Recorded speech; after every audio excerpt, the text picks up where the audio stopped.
Hello everyone and अस्सलाम वालेकुम, welcome to intellectual minds. दोस्तों, आजकल पाकिस्तान में एक अल्फाज हर जगह सुन रहे हैं, वो है आईएमएफ। तो आज की वीडियो का टॉपिक आईएमएफ है कि आईएमएफ कौन सा इदारा है और ये कैसे काम करता है। तो चलिए शुरू करते हैं। आईएमएफ, जिसे इंटरनेशनल मॉनेटरी फंड भी कहा जाता है, 1944 में बनाया गया। 1930 के ग्रेट डिप्रेशन और इकोनॉमिक क्राइसिस की तबाही के बाद उस वक्त 44 ममालिक को ऐसे इदारे या फ्रेमवर्क की ज़रूरत महसूस हुई जो मुश्किल हालात में मुल्कों को फाइनेंशियली तौर पर सपोर्ट कर सके और इकोनॉमिक कोऑपरेशन को फ़रोग दे सके। आने वाले सालों में आईएमएफ के मेंबर्स बढ़ते रहे और इस वक्त आईएमएफ के तकरीबन 200 मेंबर्स हैं। आईएमएफ का सबसे अहम काम उन मुल्कों को कर्जा देना है जिनके पास अपनी इंपोर्ट्स या बैरूनी कर्ज़ों की अदायगी के लिए फॉरेन एक्सचेंज मौजूद ना हो। आईएमएफ का किरदार बाकी लेंडर से इसलिए मुख्तलिफ है कि आईएमएफ का कर्जा ज़्यादातर बैलेंस ऑफ पेमेंट के क्राइसिस से निमटने के लिए इस्तेमाल किया जाता है। आईएमएफ के काम को समझने के लिए उसके स्ट्रक्चर को समझना बहुत ज़रूरी है। आईएमएफ के अंदर 3 तरह की कैटेगरी के डिपार्टमेंट्स हैं। पहली कैटेगरी कहलाती है एरिया डिपार्टमेंट, जो कि मुख्तलिफ जियोग्राफिक लोकेशंस को रिप्रेजेंट करते हैं। इनमें African department, Asia and Pacific department, European department, western hemisphere department और पाकिस्तान के केस में middle east and central Asia department शामिल हैं। दूसरे नंबर पर आते हैं फंक्शनल डिपार्टमेंट्स, जो कि मुख्तलिफ टेक्निकल एंड मैक्रो इकनॉमिक मौज़ूआत पर काम करते हैं, जिसमें fiscal policy, monetary policy, external debt वगैरह शामिल हैं। फंक्शनल डिपार्टमेंट्स में strategy and policy review department को सबसे अहम कहा जाता है। तीसरी कैटेगरी सपोर्ट डिपार्टमेंट्स की है, जिसमें कॉर्पोरेट सर्विसेज, एचआर, आईटी और दीगर डिपार्टमेंट्स शामिल हैं। तो ये तो हो गया आईएमएफ का ऑर्गेनाइजेशनल स्ट्रक्चर। अब बात करते हैं कि आईएमएफ काम कैसे करता है। आईएमएफ की टीम एक मिशन चीफ, जो कि उस एरिया डिपार्टमेंट का होता है जिस मुल्क में वो मौजूद हैं, कुछ इकोनॉमिस्ट और कुछ फंक्शनल डिपार्टमेंट्स के स्पेशलिस्ट पर मुश्तमिल होती है। पाकिस्तान का मिशन चीफ इस वक्त नेथन पोर्टर है, जो इस वक्त पाकिस्तान के आईएमएफ के मामलात को लीड कर रहा है। आईएमएफ की टीम जिस मुल्क की हो उसके तमाम मामलात के लिए ज़िम्मेदार होती है, जबकि इस टीम को मॉनिटर करने के लिए सीनियर स्टाफ एरिया डिपार्टमेंट मौजूद होता है। अगर गवर्नमेंट एंड आईएमएफ में किसी किस्म का डेडलॉक आ जाए तो फिर आईएमएफ के मैनेजिंग डायरेक्टर को इन्वॉल्व होना पड़ता है। अब बात करते हैं कि ये आईएमएफ की टीम काम क्या करती है।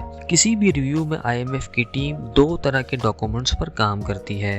पहले डॉक्यूमेंट को कॉन्फिडेंशियल इंटरनल पॉलिसी नोट कहा जाता है, जो कि रिव्यू से पहले बनाया जाता है। इस पॉलिसी नोट में करंट इकोनॉमिक सिचुएशन पर गौर किया जाता है और मुस्तकबिल के लिए पॉलिसी मेजर्स और टारगेट्स का तयन किया जाता है। इस पॉलिसी नोट को फंक्शनल डिपार्टमेंट्स, खास तौर पर strategy and policy review department से रिव्यू करवाया जाता है और उनसे इस पर रजामंदी ली जाती है।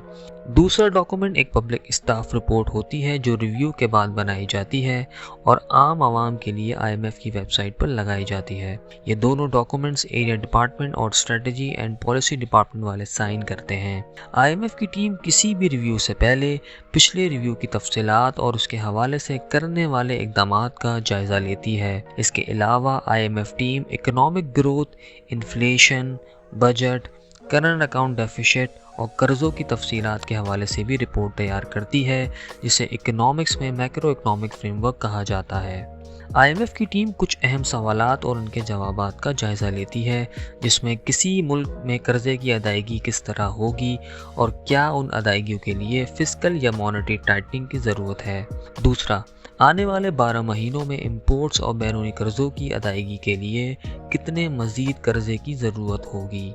तीसरी चीज़ ये होती है कि कोई मुल्क किस तरह से अपने फॉरेन एक्सचेंज रिजर्व्स बढ़ा सकता है ताकि दोबारा आईएमएफ के पास जाना ना पड़े। इसमें इंपोर्ट्स को कम करना और एक्सपोर्ट्स, रेमिटेंसेस और इन्वेस्टमेंट के बढ़ाने के हवाले से इक़दामात का जायज़ा लिया जाता है। गवर्नमेंट और आईएमएफ के दरमियान इन्हीं 3 सवालों के जवाबात और इनके हवाले से मुमकिन इक़दामात पर बात होती है। इन्हीं नेगोशिएशंस की बुनियाद पर IMF ٹیم پہلے والے انٹرنل پالیسی نوٹ کو ریوائز کر کے IMF کی سینئر مینجمنٹ سے اس کی اپروول لیتی ہے۔ اسی ڈاکومنٹ کی بنیاد per staff level agreement IMF اور گورنمنٹ کے درمیان سائن ہوتا ہے، جو بعد میں IMF کی ویب سائٹ پر بھی اویلیبل ہوتا ہے۔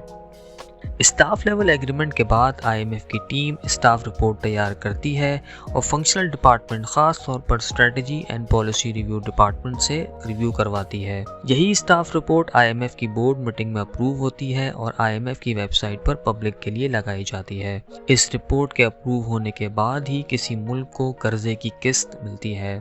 IMF سے قرض فورن ایکسچینج کرائسس کے وقت لیا جاتا ہے۔ پاکستان بھی اس وقت اسی طرح کے کرائسس میں مبتلا ہے، جہاں پاکستان کو اپنی امپورٹس اور بیرونی قرضوں کی ادائیگی کے لیے فورن ایکسچینج یعنی ڈالرز کی سخت ضرورت ہے۔ اس وقت پاکستان اور IMF کے درمیان اسٹینڈ بائی ایگریمنٹ ہو چکا ہے، جس کا مقصد فورن ایکسچینج ریزروز کو بڑھانا ہے تاکہ پاکستان کو ڈیفالٹ سے بچایا جا سکے۔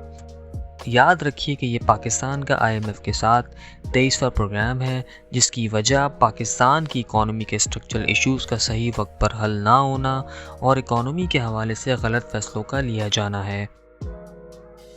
اگر آپ کو یہ ویڈیو پسند آئی ہے تو سبسکرائب کریں، لائک کریں، شیئر کریں اور بیل آئیکن کا بٹن دبائیں تاکہ آپ کو ہماری آنے والی تمام ویڈیوز کا نوٹیفیکیشن ملتا رہے۔